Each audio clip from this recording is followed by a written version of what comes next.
नमस्कार दोस्तों। दिल्ली में इस वक्त के हालात बहुत खराब है। पूरी दिल्ली पानी से डूबी हुई है। दिल्ली में फ्लड का माहौल है और पूरा शहर जल के अंदर मग्न हो चुका है। यह न्यूज आपने जरूर सुनी होगी। हर जगह की ब्रेकिंग न्यूज यही है कि दिल्ली में बाढ़ है। अब फ्लड जब शब्द आता है तो इसका सिंपल सा हम यही सोचते हैं कि फ्लड का मतलब है कि भारी बारिश हुई होगी, लेकिन ऐसा नहीं है। इसके पीछे जो कारण है वो कुछ और ही है। तो आज की इस क्लास में हम पढ़ने वाले हैं कि दिल्ली में फ्लड जो है वो क्यों आई है। क्या सच में बारिश ही रीजन है और दिल्ली के अलावा क्या कहीं और पर भी ये बाढ़ आई है क्या? अगर आई है और अगर इसमें इंसान का हाथ है तो कैसे इसको ठीक किया जा सकता है, आइए जानते हैं इस पूरी क्लास में। ये फोटोज मेरे पीछे आप देख रहे हो, ये कुछ फोटोज है, ब्रेकिंग न्यूज हर एक चैनल से मैंने ली है और सब जगह पर यही लिखा है कि Delhi drones, Delhi floods, Yamuna river alerts और कुछ और न्यूज भी है कि why Hathini Kund barrage becomes the cause of flood in Delhi. तो इन सब के बारे में जानते हैं कि ऐसा क्यों हुआ है और कैसे हुआ है। देखिए, मैं आज बात करने वाला हूं कि कौन से रीजन के अंदर बाढ़ आई है और क्या इसके रीजंस है और क्या इसका सॉल्यूशन है। दोस्तों, भारत के अंदर जो मॉनसून है वो जून के महीने में एंट्री मारता है अरेबियन सी और इधर इंडियन ओशन की तरफ से। और जब ये मॉनसून आता है केरल से होते हुए, तब मॉनसून धीरे धीरे उत्तर की तरफ बढ़ता है, भारत के ऊपर वाले हिस्से की तरफ बढ़ता है। हिमालयाज आने की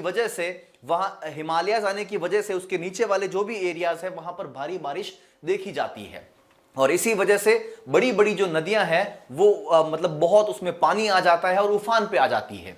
दो बड़ी नदियां जो उस इलाके से वहां से निकलती है हिमालय से, वो है यमुना और गंगा। इन दोनों के अंदर अभी पानी बहुत ज्यादा बढ़ चुका है और ज्यादा पानी आने की वजह से जो नदियां हैं वो उफान पर आ गई है और पानी सिटीज के अंदर जाने शुरू कर दिया है। मैं कुछ फोटोज दिखाता हूं इन नदियों की। ये देखिए, ये हिमालय की पहाड़ियों से ये गंगा नदी निकलती है और ये यमुना नदी निकलती है। यमुना नदी कुछ राज्यों से निकलती है जिसमें दिल्ली भी शामिल है। दिल्ली के अंदर यमुना अभी उफान पर है और यमुना का पूरा पानी दिल्ली के अंदर फैल चुका है। इसके बहुत सारे रीजन है, कुछ फोटोज मैं लेकर के आया हूं। ये दिल्ली के फोटोज है।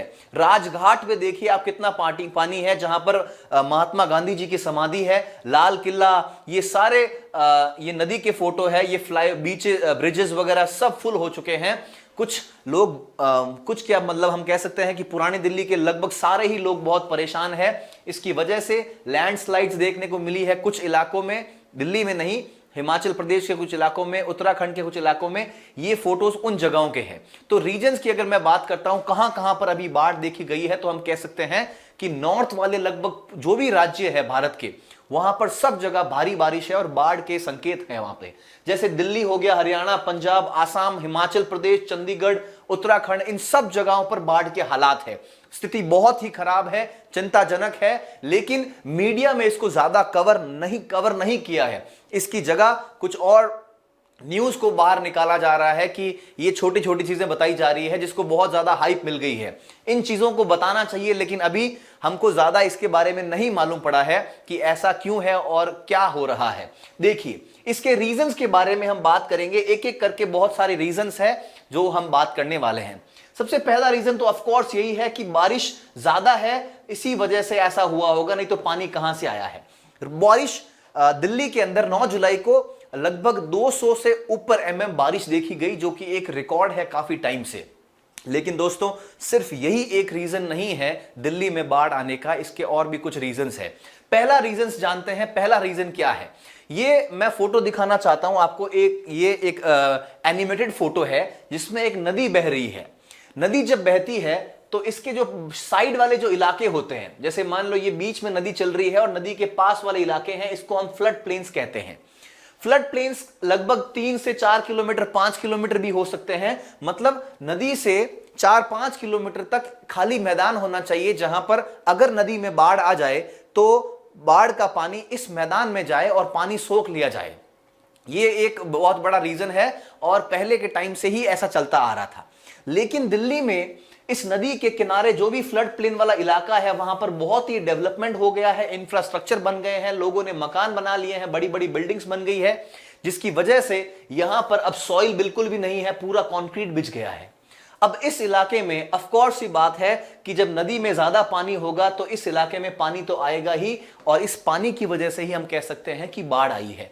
तो सबसे पहला रीजन यही है कि बाढ़ देखने का, कि फ्लड प्लेन्स का जो भी इलाका है उसमें पूरी कंक्रीट बिछ गई है। अगर इसी जगह पर सोचो मिट्टी होती तो ये सारा पानी जो ऊपर आया है वो सोख लिया जाता, तो और कम कम चांसेस होते बाढ़ आने के। तो ये पहला सबसे बड़ा रीजन है। दूसरा रीजन देखिए आप, हरियाणा में एक बैराज है। बैराज का मतलब होता है बांध का छोटा हिस्सा। बांध मतलब डैम जो होते हैं थोड़े बड़े होते हैं, बैराज मतलब थोड़ा छोटा है। ये जो हथनीकुंड बैराज है, इससे बहुत सारा पानी छोड़ा गया है, बहुत ज्यादा पानी हर सेकंड में, बहुत ज्यादा लीटर्स में अमाउंट में पानी छोड़ा गया है, और इसी वजह से यमुना नदी के अंदर बाढ़ आई है, या फिर कह सकते हैं कि यमुना नदी उफान पर आई है। यहां से बहुत सारा पानी आप देख लीजिए कि यमुना नदी में छोड़ा जा रहा है। ये जो हथनीकुंड बैराज है ये हरियाणा के अंदर है। यहां से ये इस बैराज से जो पानी है वो यमुना में जाता है। यमुना में यहां से ये जो पानी है ये दिल्ली आता है। दिल्ली आप देखिए यहां पर है। तो ये एक सेकंड रीजन है कि हथनीकुंड बैराज से बहुत ज्यादा पानी छोड़ा गया है। अरविंद केजरीवाल जी ने भी ऐसा मीटिंग करके ऑफिशियल से बात की कि इतना ज्यादा पानी नहीं छोड़ा चाहे, लेकिन इसका कोई दूसरा ऑप्शन है ही नहीं बचा। तीसरा ऑप्शन देखिए आप, ये जो दिल्ली के अंदर बहुत ज्यादा फ्लाईओवर्स बन चुके हैं, सॉरी ब्रिजेस बन चुके हैं। इसका मतलब क्या हुआ देखिए, एक 22 किलोमीटर के रेडियस में एक रिपोर्ट के अनुसार 22 किलोमीटर के रेडियस में एरिया में लगभग 25 ब्रिजेस है। कितने? 25। अब अनुमान लगाइए आप कि मान लो नदी ऐसे बह रही है और इस नदी के बीच में अगर ये ब्रिज बना दिया जाए तो इसकी जो स्पीड है वो कम होने वाली है। अगर पानी चल रहा है, बीच में कुछ बैरियर्स आ जाए तो पानी की स्पीड धीरे होगी। तो इतने सारे ब्रिजेस होने की वजह से स्पीड पानी की बहुत कम हो गई है।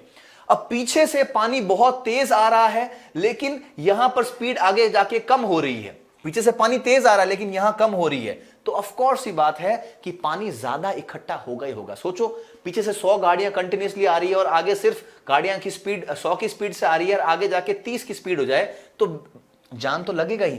तो सेम ये पानी का जैम लग गया है, और ये जो पानी है ये पीछे जा रहा है। ये एक सिग्नेचर ब्रिज है जो दिल्ली के अंदर बनाया गया है, और अरविंद केजरीवाल जी ने खुद ने इसका उद्घाटन किया था। जब ये बन रहा था तब फोटो देखिए आप, यमुना कितनी छोटी सी लग रही है।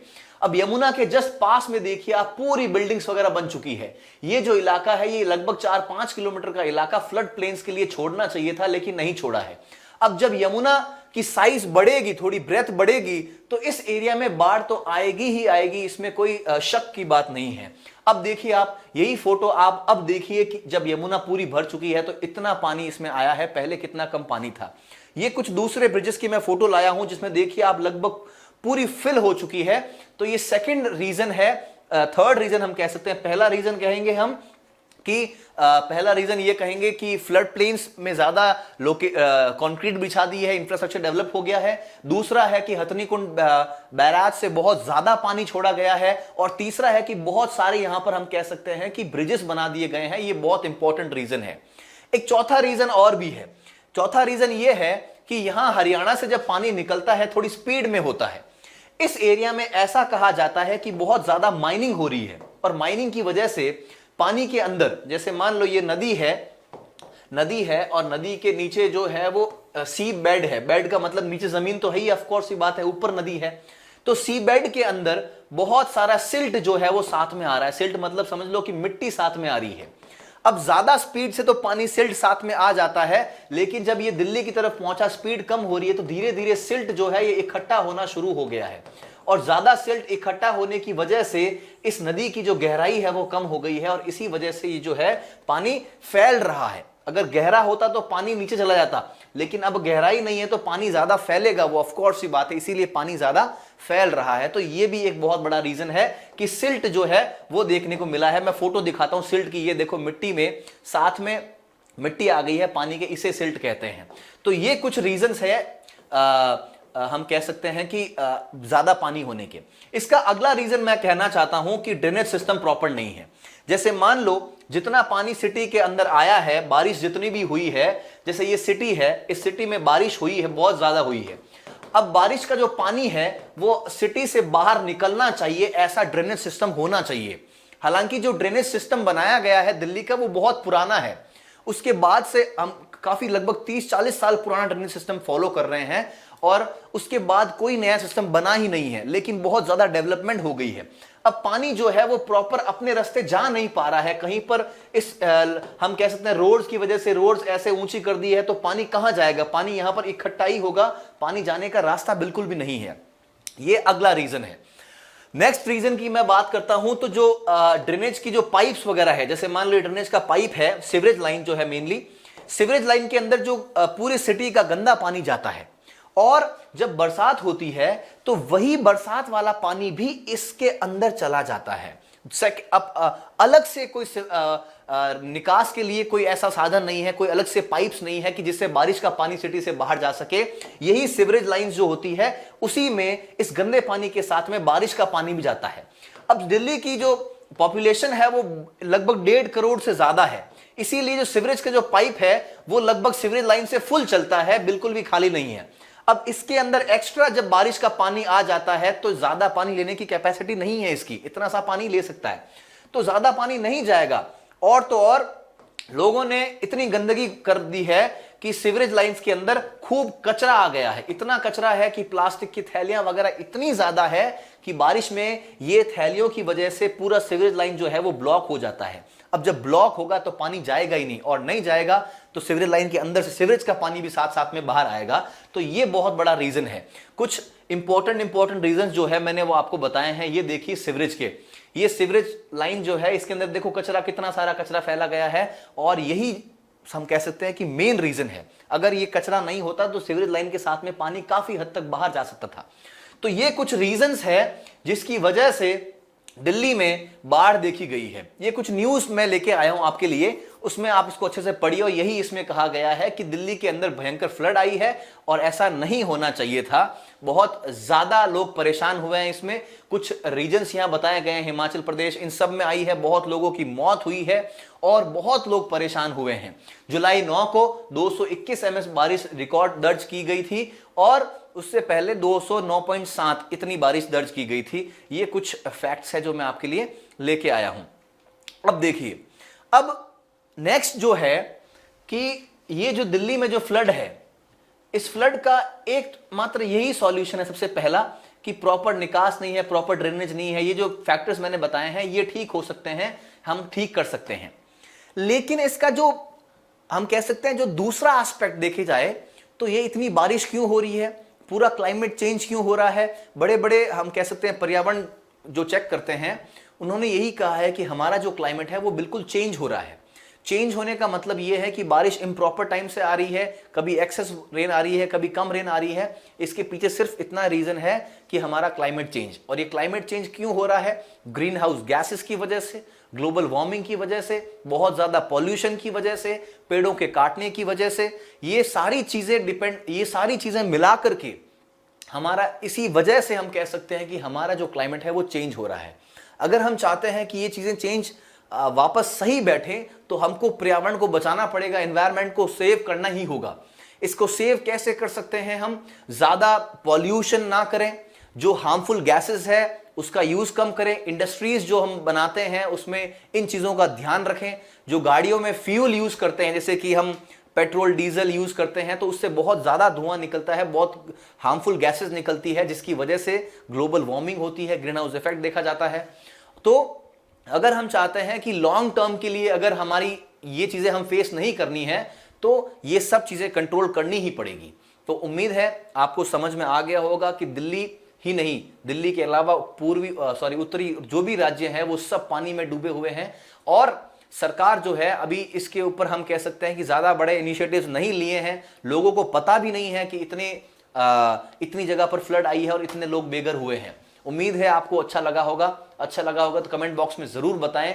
और भी कुछ टॉपिक्स जिसके ऊपर हम डिस्कशन कर सकते हैं, अपने अपने टॉपिक्स प्लीज शेयर कीजिए कमेंट बॉक्स में। और क्लास अच्छी लगी होगी तो लाइक करें, अपने दोस्तों के साथ में जरूर शेयर करें। Thank you so much. जय हिंद।